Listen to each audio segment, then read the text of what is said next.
Hello दोस्तों। YouTube channel super seven से मैं राहुल वैष्णव आपका स्वागत करता हूं। और हम पढ़ रहे थे परमाणु संरचना के बारे में, जिसके अंदर हमने जो कैनाल किरणें होती है, कैथोड किरणें होती है, उनकी खोज के बारे में पढ़ लिया था। और जो मूलभूत कण होते हैं परमाणु के अंदर, उनके बारे में पढ़ लिया था। आज हम पढ़ेंगे जो परमाणु की संरचना को समझाने के लिए जो एटॉमिक मॉडल जो प्रस्तुत किए गए थे विभिन्न वैज्ञानिकों द्वारा, उनके बारे में। तो इसी क्रम में हमारा जो सबसे पहले जो परमाणु मॉडल है वह है जे जे थॉम्सन का जो परमाणु मॉडल है। और इस जो परमाणु मॉडल है इसको हम प्लम पुडिंग मॉडल या तरबूज मॉडल या रेजिन मॉडल, इन नामों से भी इसको जानते हैं। तो क्या था इस परमाणु मॉडल के अंदर, उसके बारे में पढ़ेंगे। जो जे जे थॉम्सन थे उन्होंने पहले एक प्रयोग किया था, जिसके अंदर हमने पढ़ा था कि जो कैथोड किरणें उनकी खोज हुई थी। तो उस प्रयोग में इन्होंने निर्वात नली ली थी, जिसके द्वारा इन्होंने जो कैथोड से एनोड की ओर जाने वाली जो किरणें होती है कैथोड किरणें, उनकी खोज की थी। तो उन कैथोड किरणों की जो अंदर जो कण पाए जाते हैं, जो इलेक्ट्रॉन होते हैं, उनकी प्रकृति ऋणावेशित होती है।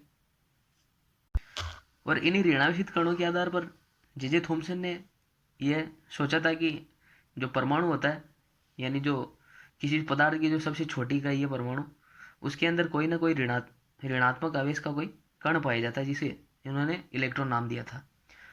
तो इस आधार पर इन्होंने कल्पना की और एक अपना परमाणु मॉडल प्रस्तुत किया था। उन्होंने बताया कि जो परमाणु है ये गोलाकार कण होता है, जिसके अंदर जो सारा धनावेश है यह समान दिशाओं में सभी ओर फैला रहता है। और जो ये धनावेश होता है, इसके अंदर जो इलेक्ट्रॉन होते हैं ये इसी प्रकार से उपस्थित रहते हैं, इसी प्रकार से जो तरबूज होता है उसके अंदर जो बीज होते हैं उसी प्रकार से इलेक्ट्रॉन उपस्थित रहते हैं। यानी जो परमाणु का जो ऋणात्मक भाग है, इसको संतुलित करने के लिए उसके अंदर जो धनावेश होता है ये सभी दिशाओं में समान रूप से फैला होता है। और उसके अंदर इलेक्ट्रॉन उसी प्रकार से विद्यमान होते हैं जिस प्रकार से जो तरबूज होता है उसके अंदर बीज होते हैं। यानी यह मॉडल सिर्फ थॉमसन की कल्पना के ऊपर आधारित था। अब है जो थॉमसन का जो परमाणु मॉडल है उसकी जो कमी है उसके बारे में। जो थॉमसन का जो परमाणु मॉडल है, परमाणु के अंदर जो आवेश का वितरण होता है ये इसको स्पष्ट नहीं कर पाया था। इलेक्ट्रॉन का चक्रण है, परमाणु में जो प्रोटॉन है, धनावेशित भाग, इनकी स्थिति है, इनके बारे में जो थॉमसन का जो परमाणु मॉडल है इनकी व्याख्या हमें नहीं करता है। थॉमसन का जो परमाणु मॉडल है उसके बाद में जो परमाणु मॉडल है ये प्रस्तुत किया था रदरफोर्ड नाम के वैज्ञानिक ने। तो जो रदरफोर्ड का जो परमाणु मॉडल है ये था जो एल्फा कण का जो प्रकीर्णन प्रयोग था रदरफोर्ड का, उस पर आधारित था। इसे हम जो स्वर्ण पत्र प्रयोग रदरफोर्ड का उस नाम से भी जानते हैं। तो क्या था इस प्रयोग में हम देखते हैं। तो रदरफोर्ड था तो उसने एक जो रेडियोधर्मी तत्व लिया था प्लेटिनम, जिससे एल्फा कण है इनका एक पुंज प्राप्त किया था। और जो ये एल्फा कण है इनकी प्रकृति धनावेश होती है। और ये धनावेशी जो ये एल्फा कण है इनको एक बहुत पतली, अत्यंत पतली जो सोने की जो पन्नी है उस पर आपतित किया। और सामने एक जेडएनएस का पर्दा लगाया।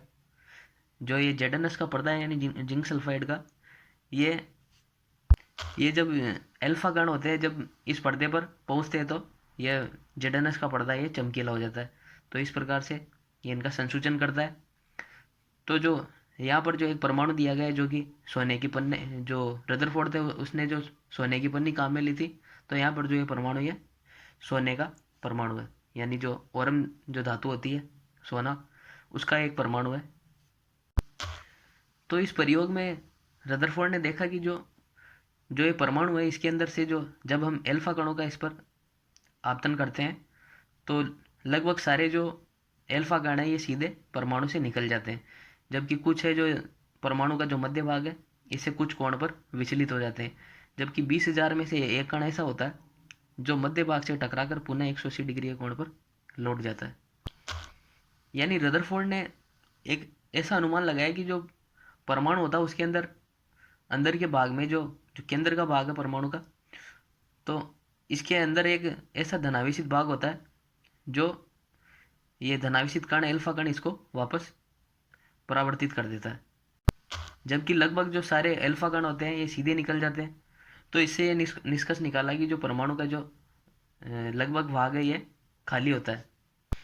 यानी निष्कर्ष के अनुसार जो परमाणु है इसके अंदर जो धनावेशित भाग होता है ये जो परमाणु के केंद्र में उपस्थित रहता है, जिससे ये अल्फा कण विचलित होते हैं। और ये जो 20,000 में से एक अल्फा कण है ये वापस लौट जाता है, इसी धनावेश के कारण होता है।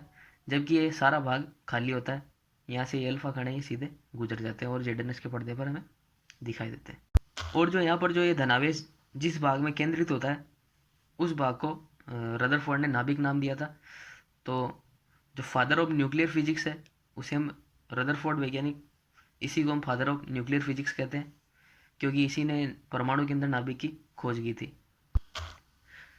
तो निष्कर्ष के अनुसार जो रदरफोर्ड ने परमाणु मॉडल दिया जो निम्न प्रकार से था कि रदरफोर्ड ने स्वर्ण पत्र पर एल्फा कण प्रकीर्णन प्रयोग द्वारा आधारित जो परमाणु मॉडल ये प्रस्तुत किया, जिसके अनुसार परमाणु है ये एक प्रकार का जो गोलाकार का कण होता है जिसमें संपूर्ण धनावेश है ये परमाणु के केंद्र में केंद्रित होता है, और जिसे इसने नाभिक नाम दिया था।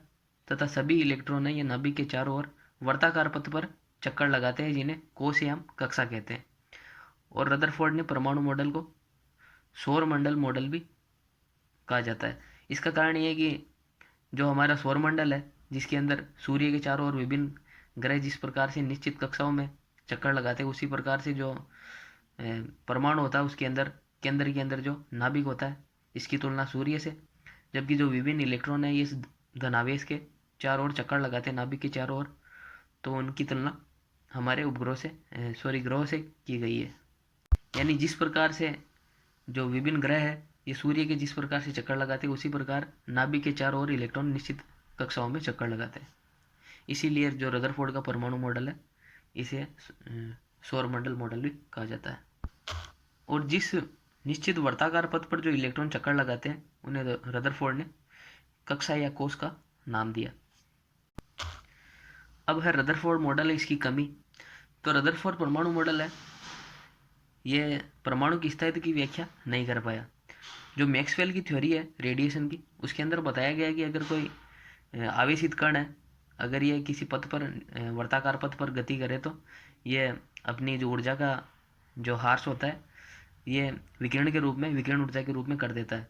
तो ये जो इस प्रकार से ये इलेक्ट्रॉन जब नाभिक के चारों ओर जो कि एक आवेशित कण होता है ये जब चक्कर लगाएगा तो अपनी ऊर्जा का उत्सर्जन करेगा और ये धीरे धीरे नाभिक में समा जाएगा, जिसके कारण से जो परमाणु है यह नष्ट हो जाएगा। और इसी के कारण जो रदरफोर्ड का ये परमाणु मॉडल है ये विफल हो गया था। और इस जो परमाणु मॉडल की स्थायित्व है इसकी व्याख्या नील्स बोर नाम के वैज्ञानिक ने की थी, जिसने अपना परमाणु मॉडल प्रस्तुत किया था। रदरफोर्ड के परमाणु मॉडल के बाद में नील्स बोर नाम के वैज्ञानिक ने अपना परमाणु मॉडल प्रस्तुत किया, जिसके अंदर उस बोर ने बताया कि जो परमाणु होता है ये गोलाकार कण होता है और जो ये परमाणु होता है इसके अंदर जो नाभिक होता है इसके चारों ओर जो इलेक्ट्रॉन होते हैं विभिन्न वर्ताकार निश्चित जो वर्ताकार पथ है इस पर चक्कर लगाते हैं, जहाँ इनकी जो ऊर्जा होती है सुरक्षित होती है यानी अप्रभावित रहती है। यानी विभिन्न जो ऊर्जा स्तर है इनके अंदर चक्कर लगाते हैं। यानी यहाँ पर हम कोई परमाणु देखते हैं जिसके अंदर ये जो यहाँ का इसका जो नाभिक है जिसके अंदर संपूर्ण जो द्रव्यमान और जो आवेश अर्थात जो धनावेश है ये केंद्रित रहता है। ये नाभिक इसके चारों ओर जो विभिन्न जो ऊर्जा स्तर है इनके अंदर जो इलेक्ट्रॉन होते हैं ये चक्कर लगाते हैं और इन्हीं को विभिन्न नाम दिए गए जैसे KLM। और जो ये ऊर्जा स्तर है इन्हीं को हम कक्षा या कोश कहते हैं। और किसी भी ऊर्जा स्तर के अंदर अधिकतम इलेक्ट्रॉन की संख्या ज्ञात करने का सूत्र 2n² होता है, जहाँ पर हम n का मान है ये नेचुरल नंबर्स यानी 1 से लेकर 2, 3, 4 ऐसे आगे बढ़ते जाते हैं। तो विभिन्न कक्षाएं हमें निम्न प्रकार से n बराबर 1 पर जो कक्षा या कोश है जिसका नाम K होता है, उसी प्रकार n बराबर 2 लेने पर कक्षा का नाम L, n बराबर 3 लेने पर M और n बराबर 4 लेने पर N, और इसी प्रकार से आगे बढ़ता जाता है।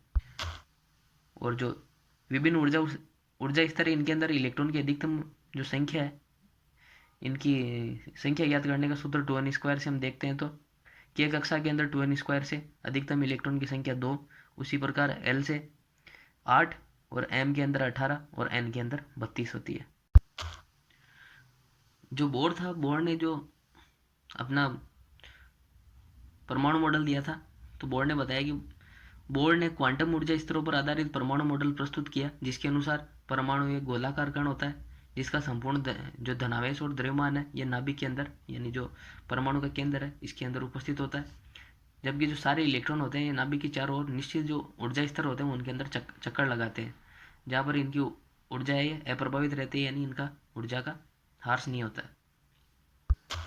अब है बोर के परमाणु मॉडल की कमी। यानी जो बोर का परमाणु मॉडल था, इसने जो रदरफोर्ड के जो परमाणु मॉडल की कमी थी, यानी परमाणु का जो स्थायित्व है उसकी व्याख्या रदरफोर्ड का परमाणु मॉडल नहीं कर पाया था, तो इसकी व्याख्या बोर के परमाणु मॉडल ने कर दी। लेकिन जो इलेक्ट्रॉन की जो द्वैत प्रकृति होती है, इसको समझाने के लिए ये जो बोर का परमाणु मॉडल है ये असफल हो गया था। तो इलेक्ट्रॉन की द्वैत प्रकृति है इसके बारे में, और ये क्या थी, इसको समझाने में किस प्रकार से बोर असफल रहा, और इसकी जो कमी है इसको किसने दूर किया था, इसके बारे में हम अपनी अगली वीडियो के अंदर देखेंगे। आज के लिए इतना ही दोस्तों। अगर वीडियो अच्छा लगे तो वीडियो को शेयर कीजिएगा, लाइक कीजिएगा और चैनल को सब्सक्राइब कीजिएगा। Thank you.